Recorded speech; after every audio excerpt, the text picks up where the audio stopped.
Indrajit study point में आप सभी का स्वागत है। हम पढ़ रहे हैं एनसीईआरटी क्लास 9 समकालीन भारत 1, जिसका दूसरा पार्ट है भारत का भौगोलिक स्वरूप, जिसमें भारत के बॉर्डर, राज्य का बॉर्डर, भारत के पठार, नदियां, उनके बारे में जानकारी इसमें होगी।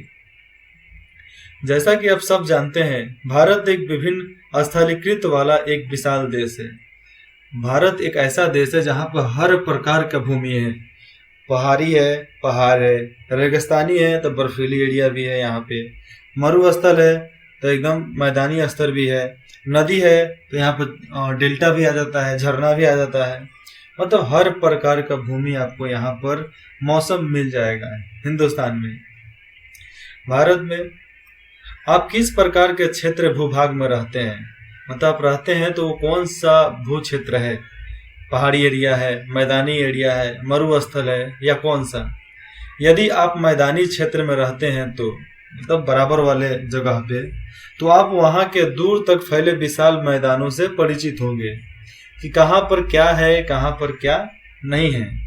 यदि पर्वतीय क्षेत्र के निवासी हैं तो आप पर्वतीय ढलानों और घाटियों से भली भांति परिचित होंगे कि कहाँ कौन से पर्वत की घाटी है, कहाँ से ढलान होता है पहाड़ी से उतरने के लिए, किधर से गुफाएं हैं, किधर से चढ़ने पर कौन से पहाड़ पे हम चढ़ सकते हैं, ये सब मालूम होता है स्थानीय लोगों को।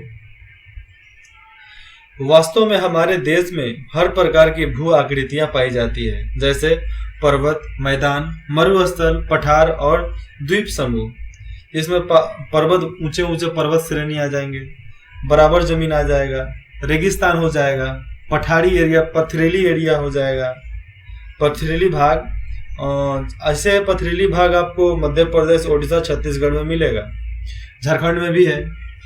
और द्वीपीय समूह, जो टापू होता है ना समुद्र के आजू बाजू, चाहे नदी के दो बीच में बन गया टापू, गांव हो गया, वो भी आ जाएगा द्वीप समूह में। होता क्या है कि बहुत सारी नदियां जो है एक गांव के दो साइड से कट कर निकल गई है, जिसके वजह से वो एक टापू जैसा हो गया है, तो उसका भी बहुत डिमांड है। भारत की भूमि बहुत अधिक भौतिक विभिन्नताओं को दर्शाती है। ये तो बात सही है कि हम बहुत से विभिन्नताओं को दर्शाते हैं। भूगर्भीय तौर पर प्रद्वीपीय पठार पृथ्वी की सतह का प्राचीनतम भाग है, और जमीन के मामले में जो ये प्रद्वीपीय पठार हैं, पथरीली एरिया, पहाड़ी जिसको बोलते हैं, छोटी छोटी, उसको पठार में आ जाता है सब। पठार होता क्या है, केवल पत्थर होता है, ना ही उस पर पेड़ जमता है, ना कुछ, केवल झरखट वगैरह रहता है, मतलब छोटा मोटा जंगल जैसा, एकदम खरपतवार। तो ये एक प्राचीनतम भाग को दर्शाता है, जिसको काट काट कर बहुत सारे मूर्तियां बनता है। उस पर, उस पठार को काट काट कर टाइल्स बन रहा है, ग्रेनाइट बन रहा है, और भी बहुत सारा मंदिर में जो पहाड़ लगा है, बहुत सारे मंदिर में आप जाओगे पुराने मंदिर में, तो वहां का टाइल्स जो देखोगे नीचे वाला, तो वे पहाड़ को काट कर बनाए। यही जो पठार है ना, उसको काट कर तब उस सीढ़ी में लगाया जाता था। तो ऐसे सब पठारों को काट कर मूर्ति बना, मंदिर बना। आप तमिलनाडु में जाओगे तो वहां पर एक बहुत बड़े पहाड़ को काट कर शंकर भगवान का मंदिर बनाया गया है। इसे भूमि का एक बहुत ही स्थिर भाग मानते हैं। ये पहाड़ वाला भाग एकदम शांति वाला चीज है, वो हटता उठता नहीं है वहां से। परंतु हाल के भूकंपों ने इसे गलत साबित कर दिया है, क्योंकि भूकंप में ऐसे पहाड़ कितने टूटकर गिर गए, मतलब स्थानीय एरिया में आ गए हैं जिसमें लोग रहते हैं। हिमालय एवं उत्तरी मैदान हाल में बनी स्थलीकृत है, ये बात सही है। भूगर्भ वैज्ञानिकों के अनुसार हिमालय पर्वत एक अस्थिर भाग है। वैज्ञानिक बोलते हैं कि हिमालय पर्वत खत्म हो सकता है, वह एक जगह स्थायी भाग नहीं हो सकता है, मतलब एक जगह नहीं रह सकता है। अस्थिर मतलब वहां पर नहीं, वो देखो ये ग्लेशियर जैसा है वो हिमालय पर्वत, तो धीरे धीरे धीरे धीरे पिघल ही रहा है, तब पिघलते पिघलते पूरा पिघल गया, खत्म कहानी। जिसमें ऊंचे शिखर, गहरी घाटियां तथा तेज बहने वाली नदियां शामिल है। पहाड़ों में तो सब है ना। ये देखो हिमालय पर्वत की थोड़ी सी ये दृश्य है यहाँ पे। यहाँ पर ऊपर में काराकोरम, लद्दाख श्रेणी, जासक श्रेणी, सिपकीला, मानसरोवर झील, ये सब डेल्टा जैसा है, यही हिमालय है। इधर को भाग को हिमालय बोल देंगे, पूरा सब हिमालय में आएगा। और ये वाला नेपाल है, और ये सब पठारी एरिया ही है। और ये देखो जितने में नदी आया ना, जितना में ये हो जाएगा अपना मैदानी एरिया। लेकिन मरुस्थल इधर राजस्थान है, गुजरात का थोड़ा सा भाग आ जाता है मरुस्थल में। और ये उत्तर बिहार, यूपी, मध्य प्रदेश, ये मध्य प्रदेश भी पठार वाला एरिया है।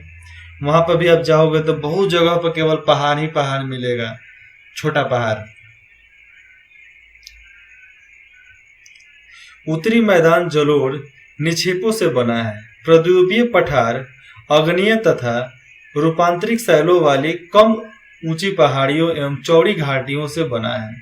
और ये जो पठार होता है ये एकदम अग्नीय से बना है, मतलब हो सकता है कभी ज्वालामुखी से बना हो, आशा किया जा सकता है।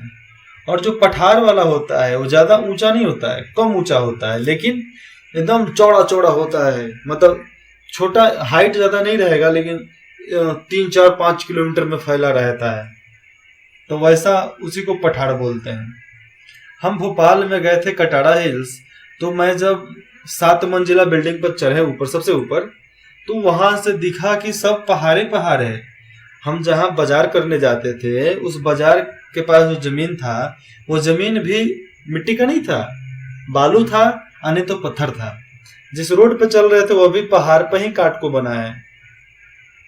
चलिए देखते हैं मुख्य भौगोलिक वितरण, कैसे एक हिंदुस्तान को बांटा जा सकता है, भारत को बांटा जा सकता है। भारत की भौगोलिक आकृतियों को निम्नलिखित वर्गों में विभाजित किया जा सकता है, जैसे हिमालय पर्वत श्रृंखला, उत्तरी मैदान, प्रद्वीपीय पठार, भारतीय मरुस्थल, तटीय मैदान और द्वीप समूह। हिमालय पर्वत सब जानते हो। उत्तरी मैदान में आ जाएगा बीच वाला एरिया में जितना भी जमीन है खेती लायक, उत्तरी मैदान। प्रद्वीपीय पठार छोटा छोटा, मतलब ज्यादा ऊंचा नहीं, कम ऊंचा वाला और लंबा लंबा पहाड़। और ये जो हिमालय पर्वत में जो पर्वत होता है, पर्वत बहुत ऊंचा होता है, करीबन 7,000-8,000 फीट ऊपर, मीटर उतना ऊपर तक। मतलब समझ लो तो 7 किलोमीटर सीधा ऊपर, 7-8 किलोमीटर सीधा ऊपर देखोगे तो जाकर पहाड़ी दिखेगा, तो उसको पर्वत, और छोटा छोटा हाइट वाले को पठार। तटीय मैदान जो किनारों से, समुद्र या नदियों के किनारों से लगा हुआ है उसको तटीय मैदान बोलते हैं। वहां पर खेती अच्छा होता है। नदियों के बगल में जितने भी गांव होते हैं, जितने भी तटीय मैदान होता है उस पर खेती अच्छा होता है। समुद्र के किनारे जो होता है उस पर टूरिज्म अच्छा होता है, नारियल अच्छा वहां पर हो जाएगा, और बहुत सारे जड़ी बूटी भी वहां पर हो जाता है, नमक मिल जाता है। द्वीपीय समूह, टापू तो बहुत ज्यादा है, 6, 7, 8, 9 टापू है अपने भारत में। 2 याद है, लद्दाख, लक्षद्वीप, अंडमान निकोबार, एलोरा के गुफाएं, ये सब टापू पे ही तो है। हिमालय पर्वत भारत की उत्तरी सीमा पर विस्तृत हिमालय भूगर्भीय रूप से युवा एवं बनावट के दृष्टिकोण से वलीय पर्वत श्रृंखला है। देखो, जो भारत के उत्तरी सीमा पर हिमालय पर्वत है, देखने में कैसा लगता है? देखने में लगता है कि ओ एकदम क्या खूबसूरत है, एकदम जवानी जैसा उसमें दिखता है। अपने मन को प्रफुल्लित करने वाला सब मौसम है, वहां पर दृश्य है। तो उसी दृष्टिकोण को बनाए रखता है कौन? हिमालय। ये पर्वत श्रृंखलाएं पश्चिम पूर्व दिशा में सिंधु से लेकर ब्रह्मपुत्र तक फैली है।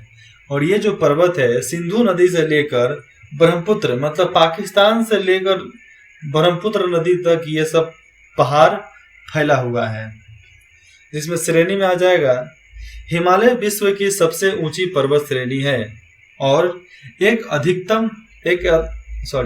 अत्यधिक असम अवरोधों में से एक है। और ये जो पहाड़ी एरिया जो है, पर्वत है किसका? हिमालय का। एक अद्भुत है, एक अवरोध वाला है, जिसका मतलब किसी से सामना करो, बराबरी करो तो इम्पॉसिबल है। जो जड़ी बूटी हिमालय पर हो सकता है।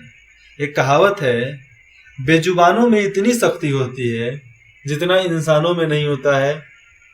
ये बात सही है। ये 2400 किलोमीटर की लंबाई में फैले एक अर्धवृत्त का निर्माण करती है। और ये जो पहाड़ी है 2000 मतलब 2400 किलोमीटर लंबाई में फैला हुआ एक अर्धवृत्त मतलब एक अजूबा पेश करता है। इसकी चौड़ाई कश्मीर में 400 किलोमीटर एवं अरुणाचल प्रदेश में 150 किलोमीटर है, जो हिंदुस्तान में आता है। बाकी सब नेपाल और चाइना ले जाता है, कुछ पाकिस्तान ले गया है। पाकिस्तान में तो उतना नहीं है, लेकिन कश्मीर से लेकर कश्मीर में है, अरुणाचल प्रदेश में है, ये अपना है, हिंदुस्तान का, भारत का भाग है। पश्चिमी भाग की अपेक्षा पूरब भाग की ऊंचाई में अधिक विविधता पाई जाती है। अपने पूरे देशांतरीय विस्तार के साथ हिमालय को 3 भागों में बांटा जा सकता है। इन श्रृंखलाओं के बीच बहुत अधिक संख्या में घाटियां पाई जाती है। सबसे उत्तरी भाग में स्थित श्रृंखला को महान या आंतरिक हिमालय या हिमाद्री कहते हैं।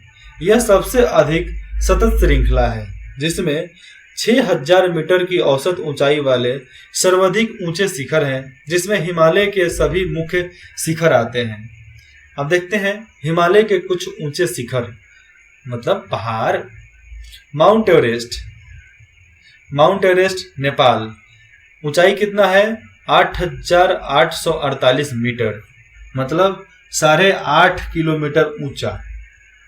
कंचनकुंजा भारत का है, 8598 मीटर। मकालू नेपाल में है, 8481 मीटर। धौलागिरी नेपाल में है, 8172 मीटर। गंगा पर्वत भारत में है, 8126 मीटर।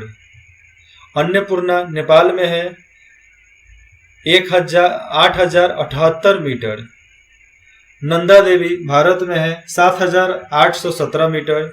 कामेट भारत में है, 7756 मीटर। नामचा बउआ यह भी भारत में है, 7756 मीटर। गरुला मंधाता ये नेपाल में पहाड़ है, ये उसका ऊंचाई है 7728 मीटर।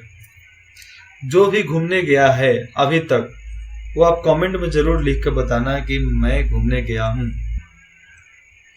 महान हिमालय के विलय की प्रकृति असम्मित है, मतलब जिसका कोई अनुमान नहीं लगाया जा सकता।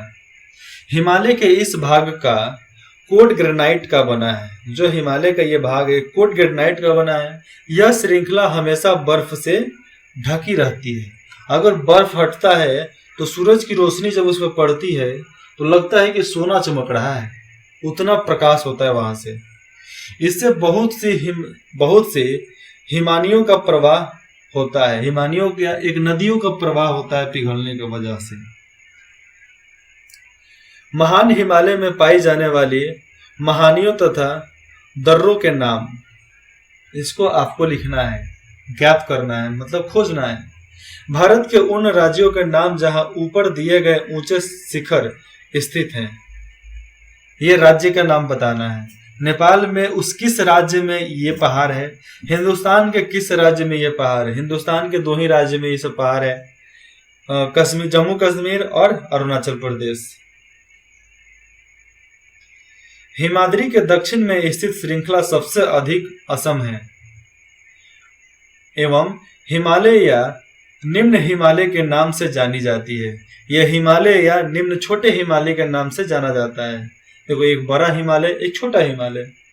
इन श्रृंखलाओं का निर्माण मुख्यतः अत्यधिक संपीड़ित तथा पर्वतीय शैलों से हुआ है, मतलब एक बहुत ज्यादा दबाव के कारण और नहीं तो पृथ्वी के परिवर्तन के वजह से बना है। इनकी ऊंचाई 3700 मीटर से 4500 मीटर के बीच तथा औसत चौड़ाई 50 किलोमीटर है। जबकि पीर पंजाब, पंजाब में एक जगह है, यहां से देखो,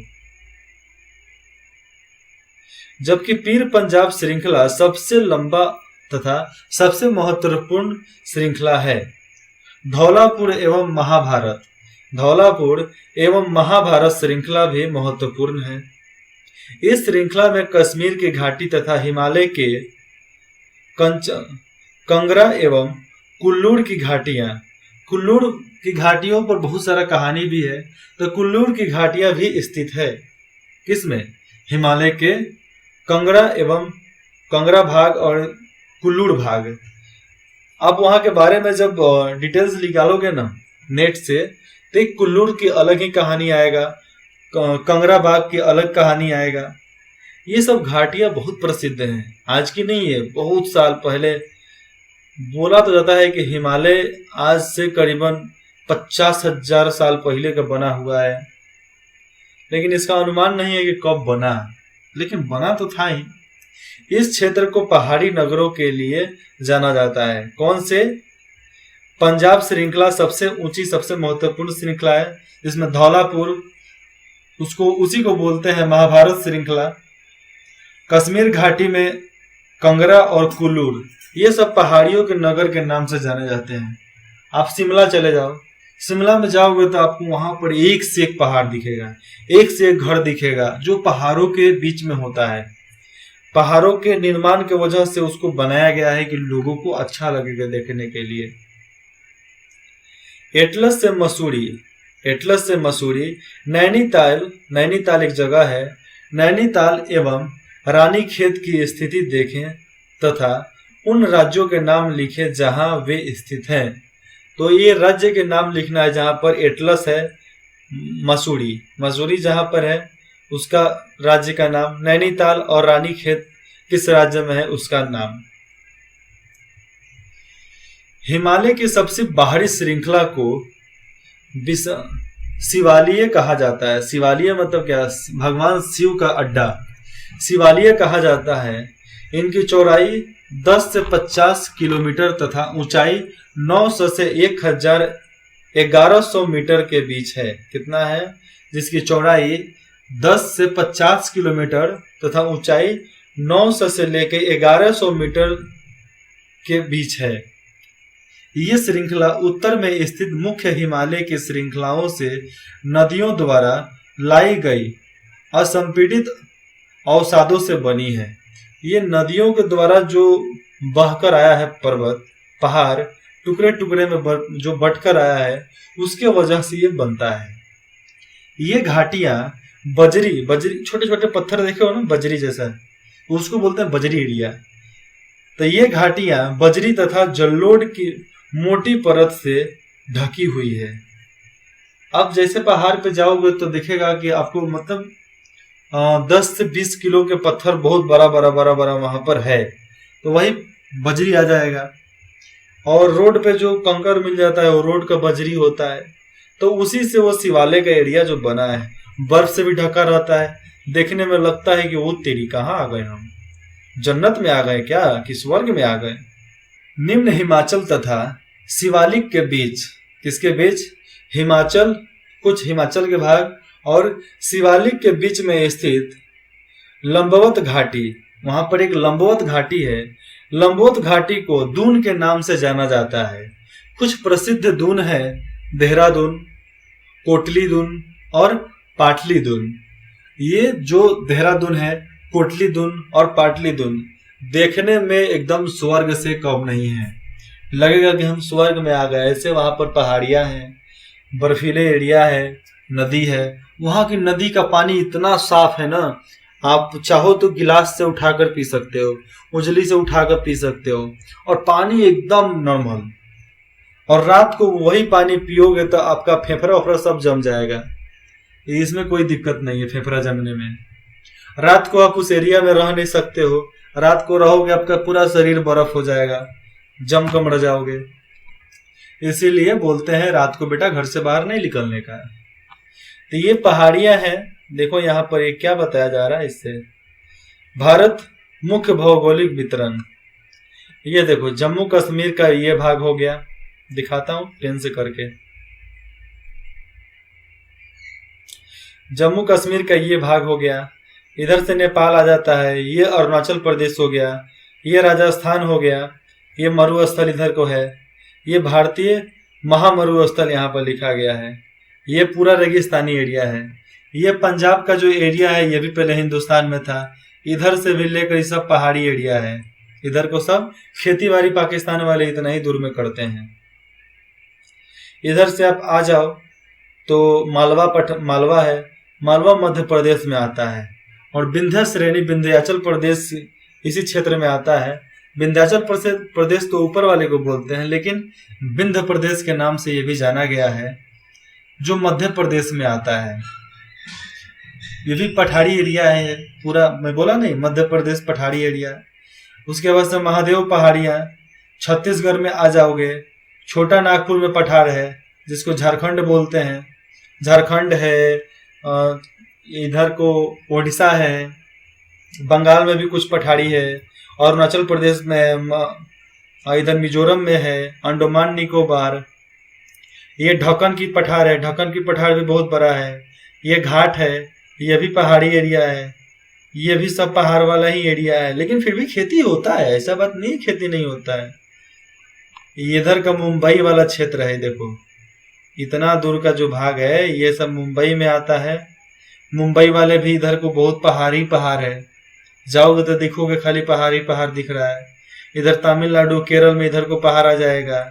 ये लद्दाख लक्षद्वीप है अपना, ये टापू है अपना। देखो 1 2 3 4 5 6 7 8 9 10 11 12 गो इसमें है। इधर को अंडमान निकोबार है, ऐसा एक में थोड़ा मिला हुआ, अलग अलग डिपार्टमेंट बटा हुआ है। तो अंडमान निकोबार सब भारत का है। इधर को श्रीलंका है, ये भारत में नहीं है लेकिन एक अलग देश है। फिर इधर आ जाओगे तो लक्षद्वीप हो गया, और एक इधर है, मैं इसका नाम भूल गया हूँ, लेकिन हिंद महासागर में अभी इधर को एक और टापू है, वो भी देखने में अच्छा ही है।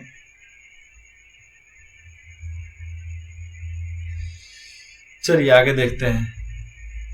ये है अपना हिमालय पर्वत, इसको पढ़ते हैं अगले भाग में, ठीक है, क्योंकि वीडियो बहुत लंबा हो गया है, आप सबको नींद लगने लगेगा, इसलिए इसको छोड़ता हूं यहीं पे।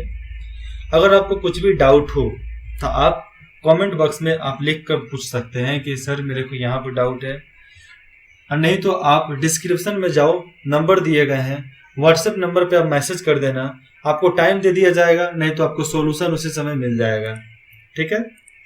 इंद्रजीत स्टडी पॉइंट बने रहने के लिए आप सभी का बहुत बहुत धन्यवाद।